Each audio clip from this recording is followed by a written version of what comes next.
নগাঁও জিলাৰ মানুহ আৰু এই নগাঁও জিলাতে বিশেষকৈ নগাঁও টাউনৰ পৰা নাতি দূৰত অৱস্থিত যিখন হুজ কৈৱৰ্ত গাঁও বুলি আছে সেই কৈৱৰ্ত গাঁৱৰ মানুহৰ 40% মানুহৰ কিডনি নাই বুলি ইতিমধ্যে এটা আমি বাতৰি দেখিবলৈ পাইছোঁ। গতিকে আজিৰ তাৰিখত আমাৰ সাধাৰণ মানুহৰ অৰ্থনৈতিক অৱস্থাটো কেনেকুৱা একেবাৰে জ্ঞাত হৈ গৈছে আৰু তাৰ বিপৰীতে আচলতে যিজন মুখ্যমন্ত্ৰীয়ে কয় যে তেওঁৰ একোৱেই নাই, তেওঁৰ শুৱে বাৱে একো নাই, তেওঁ ক'ত কোনে মাতি লয় তেওঁ নাজানে, তেওঁৰ একো সম্পত্তি নাই, যি সম্পত্তি আছে তেওঁ সকলোকে উইল কৰি দি থৈ যাম বুলি কৈছে, সেই মুখ্যমন্ত্ৰীগৰাকীৰ আচলতে প্ৰকৃতাৰ্থত সম্পত্তিৰ তালিকা দেখিলে অসমৰ মানুহৰ চকুত কপালত উঠিব।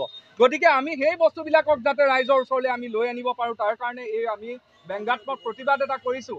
আপোনালোকে জানে যে মুখ্যমন্ত্ৰী হিমন্ত বিশ্ব শৰ্মা ভাৰতবৰ্ষৰ ভিতৰত 9 নম্বৰ ধনী মুখ্যমন্ত্ৰী, 9 নম্বৰ ধনী মুখ্যমন্ত্ৰী কিন্তু মানে গম পাইছেনে, তেওঁ কিন্তু 20 নম্বৰৰ পাছত নাই, তেওঁ তলৰ পৰা 5 নম্বৰত নাই। কিন্তু আমাৰ ৰাজ্যখনৰ অৰ্থনৈতিক অৱস্থা, ৰাজ্যখনৰ সামাজিক অৱস্থা বা অন্যান্য ক্ষেত্ৰত আমি কি হৈছে, আমি তলৰ পৰা 5 নম্বৰত আছোঁ। এতিয়া আপোনালোকে চাওক তেওঁ কি নাই, প্ৰাইভেট নিউজ চেনেল আছে, বেণ্ডা ইণ্টাৰনেশ্যনেল স্কুল আছে, বাণী গ্ৰীণ ৰিজৰ্ট আছে, কাঞ্চনজুৰি চাহ বাগিচা আছে, GS ৰোডত তেওঁৰ মেকডনাল্ড আছে, pride east entertainment private limited আছে, গোল্ডেন ট্ৰেডছ আছে, জখলাবন্ধাত মাটি আছে, কামৰূপত মাটি আছে, পুত্ৰৰ নামত 18 বছৰ নহওঁতে 18টা কোম্পানী আছে, ৰাধাকৃষ্ণ চাহ বাগিচা আছে, JCB ইণ্ডাষ্ট্ৰিজ আছে। আৰু যদি দীঘলীয়া কৰোঁ তেতিয়াহ'লে এইখন মোতকৈ এখন দীঘল কিবা আপোনাৰ ৰাখিব লাগিব। গতিকে আমি এইখিনিকে লৈ আহিছোঁ। এতিয়া কথা স্পষ্ট যে যিখিনি সময়ত আমাৰ সাধাৰণ মানুহক তেওঁলোকে এটা ঘৰ সাজিবলৈ 1,30,000 32,000 টকা দিয়ে, সেই সময়খিনিত কিন্তু আমাৰ মন্ত্ৰী বিধায়কৰ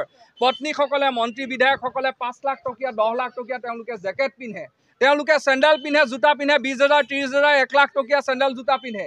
গতিকে আমি অসমৰ ৰাইজে জনা উচিত যে অসমত পূৰ্বতেও কিন্তু এজন মুখ্যমন্ত্ৰী আছিলে, প্ৰয়াত তৰুণ গগৈ ডাঙৰীয়াৰ দিনত কিন্তু প্ৰয়াত তৰুণ গগৈ ডাঙৰীয়া অ'ত চাহ বাগিচা ত'ত চাহ বাগিচা কৰা নাছিল। আজিৰ তাৰিখত কিন্তু আপোনালোকে চাওক যে মুখ্যমন্ত্ৰীজনৰ যদি ক'ৰবাত এখন চাহ বাগিচা হৈছে, তাৰ পাছত আকৌ দুমাহমানৰ পাছত আকৌ এখন চাহ বাগিচা হৈছে, আজি যদি এটা কোম্পানী হৈছে তাৰ আকৌ দুমাহমানৰ পাছত আকৌ এটা কোম্পানী। গতিকে এই কাৰণেই আচলতে অসমৰ ৰাইজৰ অৱস্থাতে যে ৰসাতলে গৈছে, আমি যে কিডনি বিক্ৰী কৰিবলগীয়া হৈছে, এইটো কথা ইয়াৰ ইংগিত বহন কৰে।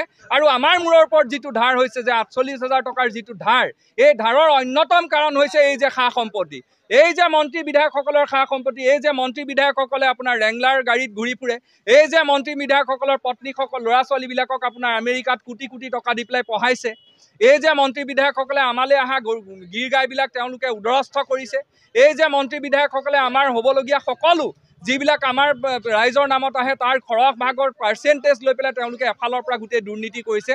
তাৰ কাৰণে দান বৰঙণি সকলোৱে আগবঢ়াইছে, দান বৰঙণি আগবঢ়াইছে এইটো কাৰণেই কাৰণ সকলোৱে আগবঢ়াইছে। এই দান বৰঙণি মই ভাবিছোঁ যে তেওঁলোকে যিহেতু শতকাই কয় আৰু যিবিলাক মানুহে দান বৰঙণি মানে উপৰুৱা পইচা লয় তেওঁলোকৰ 10 টকাটোলৈকো ল'ব।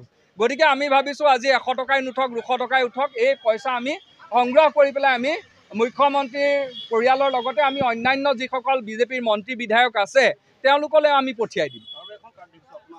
হয়।